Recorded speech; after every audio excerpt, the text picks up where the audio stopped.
Hello Matrix Live, this is Tib, and my guest today is HookShot, the bridge man. I think everybody knows HookShot by now. HookShot is the maintainer of Matrix App Service ISC, Matrix App Service Slack, any other bridge you maintain. Bridge libraries as well, this app service SDK, many bridges at this point. Lots of the mission.org ones anyway. Okay, so you are the very reason why we are trying to be interoperable with the rest of everything non-Matrix. Yes, I'd probably say more of a byproduct of that as our dream. I've been the person to deliver half of that dream. Yeah, and it's been very useful so far to have that many bridges. I'm relying on many of those, and we have many friends on Matrix thanks to you. Thank you. We're going to start with a little introduction with Travis explaining us what's so exciting about end-to-end encrypted bridges, which is not really end-to-end encrypted bridges, but end-to-bridge encryption. So let's go with that. Awesome.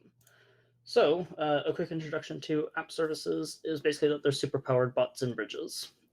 So they have traffic pushed to them rather than having to pull for it, unlike clients. So clients use something called a sync loop to basically just ask the server continuously if there's any new updates. And this doesn't necessarily scale well, particularly when you're operating a huge namespace of users, like, say, a Discord bridge.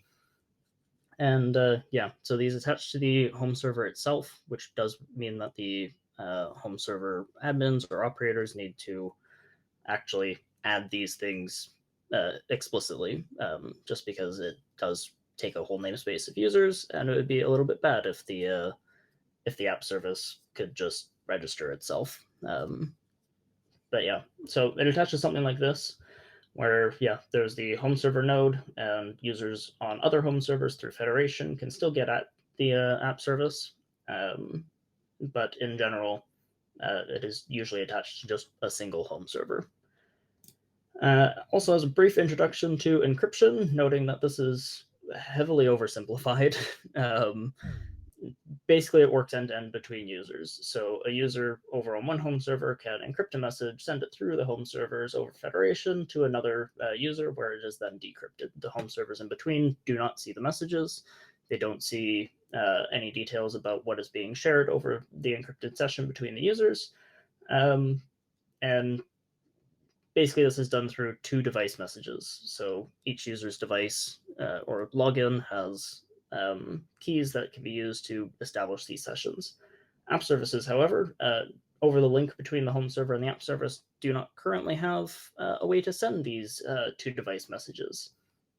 So it prevents the app service from decrypting the messages, prevents them from using them, and generally you can't establish a session between app service users, which might be within that namespace, or if it's just a single bot, just needs higher traffic, you still can't establish that encrypted session. So a solution to that is that we can just run a bunch of sync loops, where you have an infrastructure something like this, where the app service basically just runs a sync loop for every user. But that doesn't scale well, because you will have potentially thousands or millions of sync loops, which is not great for the server, not great for the app service, and just does not scale at all. So not the ideal solution. The second solution is that we just send those two device messages, or EDUs, to the app service. And so this is what we're currently working on. And it does scale a little bit better. It's still not great. There are ways to improve that. That's the third solution, which I'll cover in a second. But essentially, the app service just creates a bunch of devices. We make sure that the link between the home server and the app service actually does send those two device messages, and the actual encrypted communications and all that sort of stuff. So that way, the app service can decrypt whatever's directly sent to it. But it does mean that there's a ton of sessions that need to be built. So the third solution, which is almost certainly future work, is that we just create a single device for the entire app service namespace. But this does require client and spec work, because currently using the same device will cause problems because clients in particular won't be able to identify which user is actually meant to be representative of that device. Because if you have a million users all using the same device, the clients won't necessarily like that. So we'll have to look at it in a little bit more detail, but this does reduce the amount of traffic that an app service would need to receive, as well as just making it faster in rooms with lots of app service users. So if you do have like a 10,000 user Discord room, then you can basically just encrypt once instead of a million times. So a quick note about bridges, though, is it does have some implications with how encryption works in rooms. So encryption is typically end-to-end between users. However, due to the necessity of how a bridge works, it does have to decrypt and send the message, usually in the clear, to the third party. So if you are bridging to Discord, then it'll be end-to-end encrypted between Matrix users, but end-to-bridge encrypted between you and Discord. That's just simply because the link between the bridge and the third party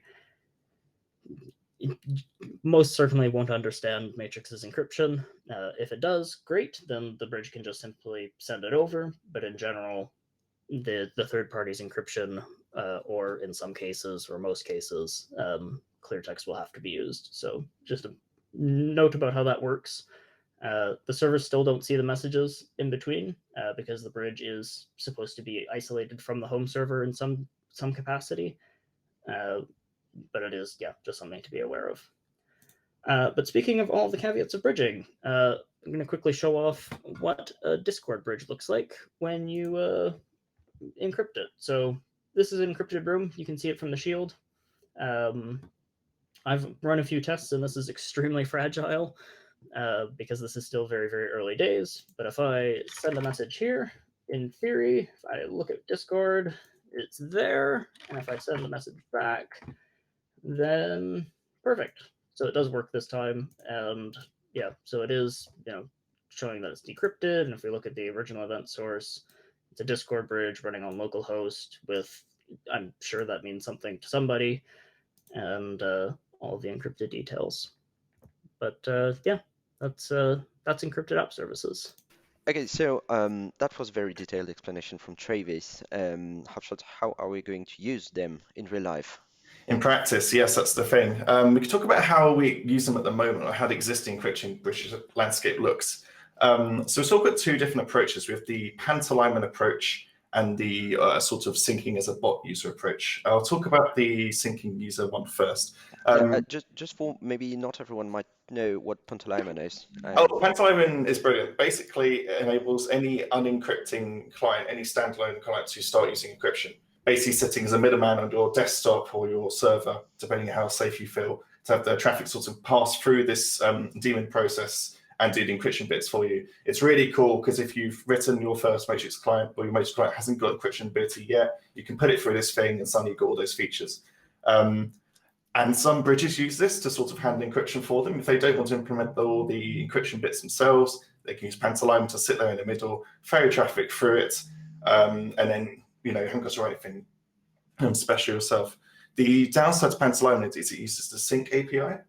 For those who aren't aware, bridges use the application service API, which means it sort of has all the traffic for all the users that bridge handles goes through one pipe into your app service.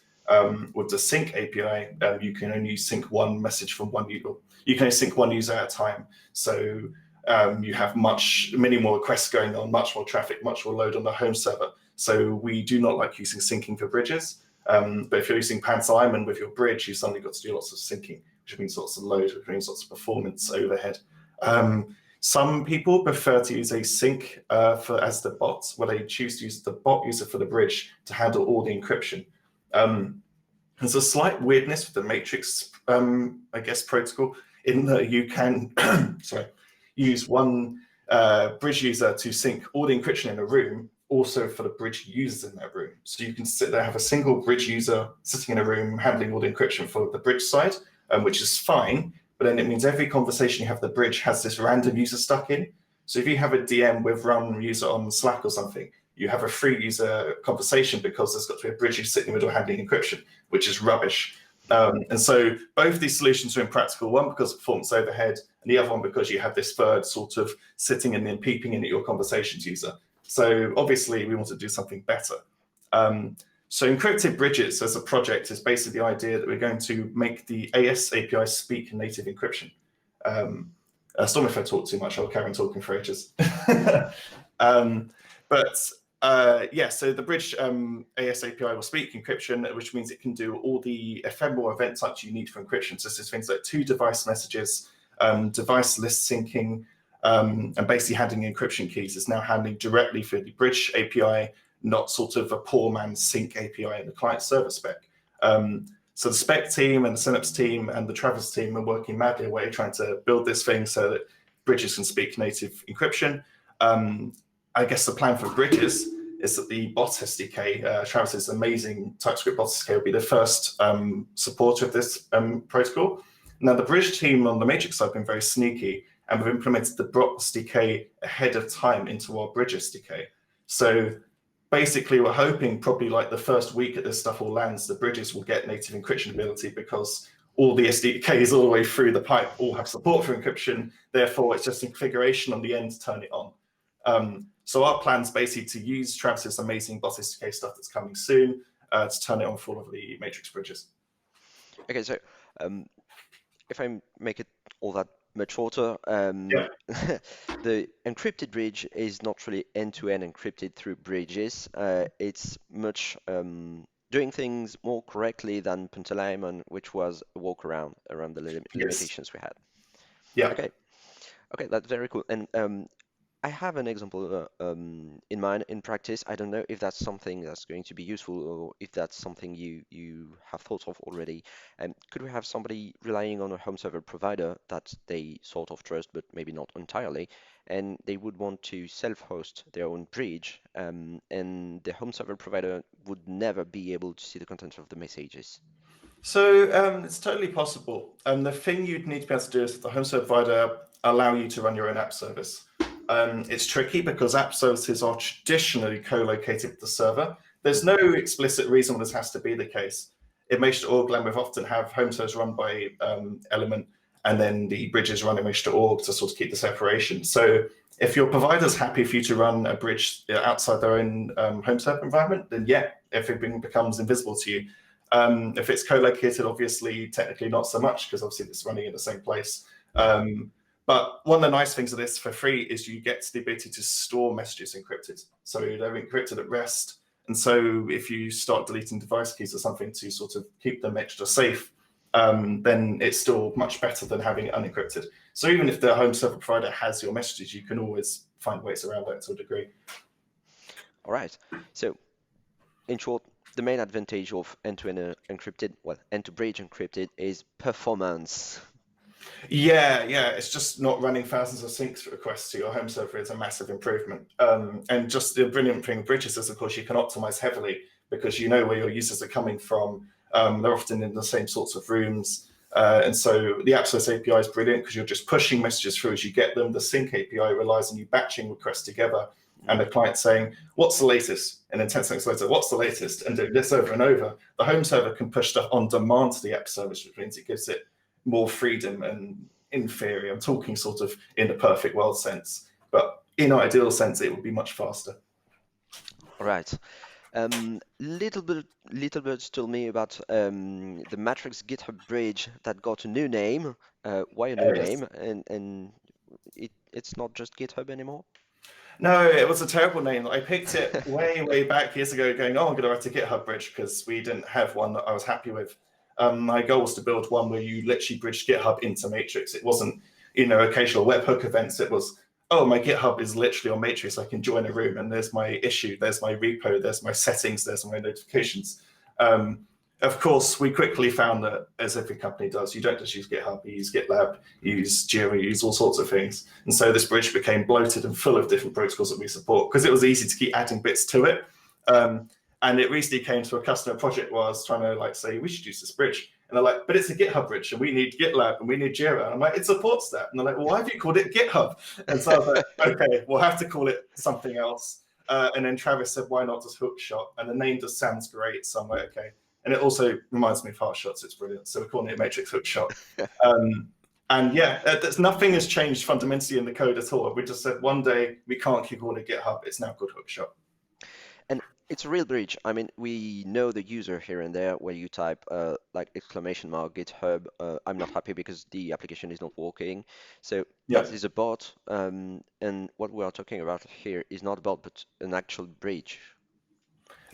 Yeah, so the original implementation, well, originally we wanted to sort of do the bridge side, so you join initially talking there. But obviously that's not a natural process for bug reporting, as you said, or when you're doing day-to-day, you want to have that command structure. So it basically does both. You can either create issues on the fly using the standard bot commands, or you can be clever and join a room and do it that way, or a mixture of both. The bridge is basically designed so you can do it whatever configuration suits you best.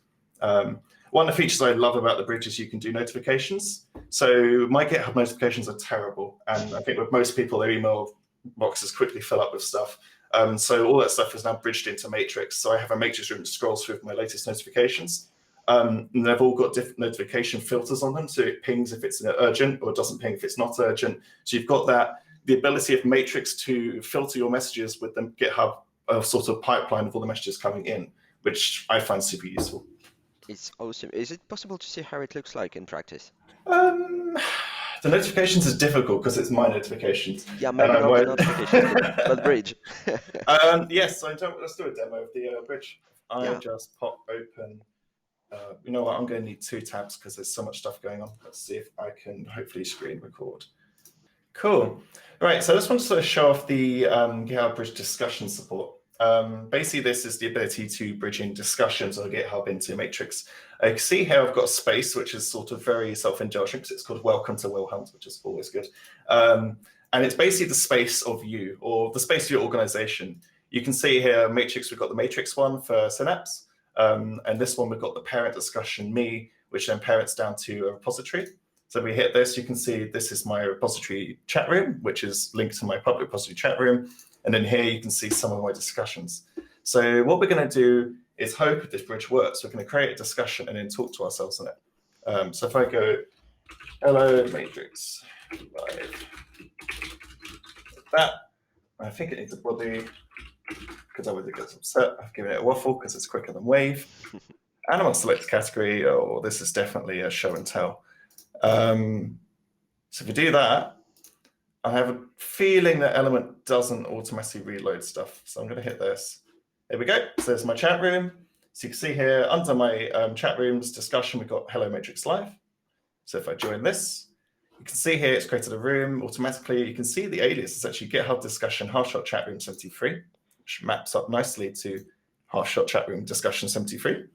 And then you can see here that it's failed to decode the emoji, but otherwise it's worked beautifully. So if I then go, hello, I get my lovely message there. And if I go, hello back, and some point I think something more original than hello, you can see here that we've got basically a bridge of a discussion. It's very early days. I haven't got all the things ironed out like reactions or replies, but basically this is trying to solve the problem of when discussion appears, everyone's like, oh no, we've now got another vector where our chat might come in for our projects. And basically the idea is I'm hoping we can make this so when people talk in Synapse or people talk in projects, it's still covered by the team because it'll just be a Matrix room to them. So they can just respond to messages as almost as if it was on Matrix. And this ties in very nicely with our spaces support because obviously you have this whole tree view of everything that's going on. So hoping this is a nice thing. It is. Yeah. The other thing I wanted to show off was the issue tracking, which is probably more, people know this one, but I sort of show that it's also supported. So this is an issue. If we create an issue, and then this is issue 74. So if I go back to if I try and remember the alias format, which I believe, it's not going to work. Okay, GitHub, HookShot, chat room, and if I do 74. So basically, again, it's an alias format of GitHub _HookShot _chat room _74 for issue 74. We hit that. can see here it's bridged it in as my issue 74. So if I then go, I am here, if I send that, see here, I've got I am here with a dog, which is amazing. If you send it back, hello again, so I've run out of words, you can see it bridges back. One other nice thing is it's a puppeting bridge. So if you're logged into GitHub, as I am, then you can actually see your messages being bridged across naturally with your actual avatar, and people can't tell. If someone else messaged in the Matrix room, it sharpens them just with a little logo saying GitHub bridge or something. So it's pretty fancy. As you can see, it sort of basically bridges natively on both sides, so you couldn't tell. And if I was to go ahead and close the issue, it'd go, by the way, I've closed the issue. So all this stuff is basically bridged into Matrix as a first-class citizen. Awesome. That's my demo. Okay, so cool. And I've been lurking in the repository of that bridge, and I saw a large fraction of TypeScript and a tiny bit of Rust. Yes. Are you trying to oxidize it? So this is a personal adventure of mine. Might be useful for people at home. I've been trying to learn Rust for, I think, 3 or 4 years, ever since Eric at the Senate team was like, Rust is great, do Rust! And I'm sitting here going, I'm just such a lonely JavaScript developer, I have no chance of learning it. So I find the best way to learn a language is to spend time doing a project in it, not just do the book of Rust, but really get involved and write something. And I was like, I haven't really got time to maintain a whole brand new project, a new bridge. So why not just stick Rust into existing bridge? So this one's a mature bridge. We know how it works. We have an existing formula. So what I did was I picked up a existing Rust library, which does Rust noding connections, and then to start porting the code over. So what we've done at the moment is ported a small fraction of our formatting code into Rust, and then just calling it from TypeScript. But the eventual plan is to bridge the whole bridge, or rewrite the whole bridge eventually into Rust. So a slow oxidization process as we go, teaching me Rust, and eventually forcing other people to learn Rust by having to do PRs to it. And so, eventually it should work quite well. Okay, so yeah, I really like the fact that it's slowly oxidizing, because it reminds me of how Matrix grows, because we get new friends not by removing all communities, but by opening to them. So I really like the process of oxidizing progressively. So this is something you're planning to do on this bridge. Do you want to do it on other bridges as well? Are you going to use the Matrix Rust SDK eventually for everything? I do think so. Yeah. So bridge is always one of those things that have performance bottlenecks, and one of our aims is to remove that. And usually our bottlenecks are IO based, as in they're not usually the processing, but the end result, either to or from. And Rust is obviously pretty great at performance. So what I'd like to do is use Rust to replace a lot of our Matrix SDK stuff eventually, further down the line. Now, Travis is actually building some, well, he told me he's building some Rust stuff into the bot SDK to do some of the encryption stuff, which he told me was mostly based on the fact that I was stupid enough to go and do this Rust stuff. So he's like, okay, this clearly is a workable solution. I should do the same thing. And my hope is that eventually that SDK gains more Rust support. And then when that starts using Rust, and we start taking some of those advantages and using it ourselves, and then slowly over time, we'd start building more of that in. We want to be careful not to alienate team members too early. You don't just like overnight verse it in Rust and go, okay, now you're maintaining this, goodbye. That seems a bit cruel, but we want to do it in a slow and careful way, in a sense, targeting the things which are performance bottlenecks, and also trying to ensure that everyone's on board and everyone understands how it all works. The SDK we use is the NAPI RS, I believe it is. I think it's NAPI RS. It's basically the library. It's sort of the glue between Rust and Node, and I recommend anyone who wants to get started in something like this, they check that out. You can even look at my code if it's helpful, but basically there are some libraries out there to make this very, very easy. And I would not have embarked upon this process if I had to learn how to do my own native binding code stuff. So yeah, it's been pretty good. All right, so a lot of exciting things are happening in the bridge land, because we have end-to-end encrypted bridge, well, end-to-bridge encrypted. We have oxidization. Oxidization of bridges. Rust in bridges. More and more Rust. Anything else you want to tell us about? We have a project that we can't talk about too much yet, but it's worth giving some hints because it's Matrix Live. We like doing that. We're planning to improve the UX of Bridges in the long term. So this is basically where we start turning away from using bot commands and finding alternative means to control them. So we'd like to at some point have a world where we use widgets or some sort of functional, nice UI front end for Bridges, where we would have, if people want to bridge a room, they click buttons, they don't type in commands. We have this in a small sense with the integration manager today, but would like to make it so this no longer depends solely upon the integration manager. So if you go ahead and self-host a WhatsApp bridge, it'd be lovely if everything you did was a clicky button process rather than a typing commands and praying process. So long term, probably not in like the near December time, but further ahead, we're looking to sort of slowly integrate this in. There's some existing PRs on the Bridge SDK to support this flow. And the Bridge team's trying to figure out how best to implement this across our Bridge empire.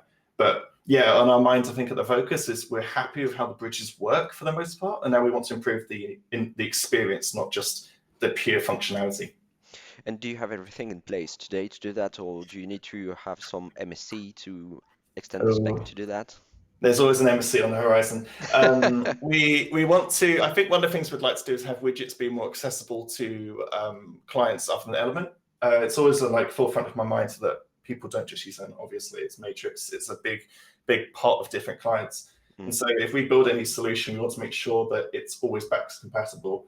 And ideally, we'd have a solution where clients are happy to maintain a work with widgets. There's been a little bit of a stalling of progress of other clients adopting it. I think part of that's due to the spec not being quite there, and part of it due to, you want me to implement HTML into my client? Are you insane? And that kind of experience we need to improve upon, I think. But yeah, if all our ducks line up and all the MSCs get in the right place and all the clients are happy, then this is the ideal world, is that Bridges become a UX experience improvement. Cool. I can't wait to see that in practice. Anything else you want to tease us with? No, that's it. Just a demo at some point. All right. See you around then, and see you Matrix Live. See you guys.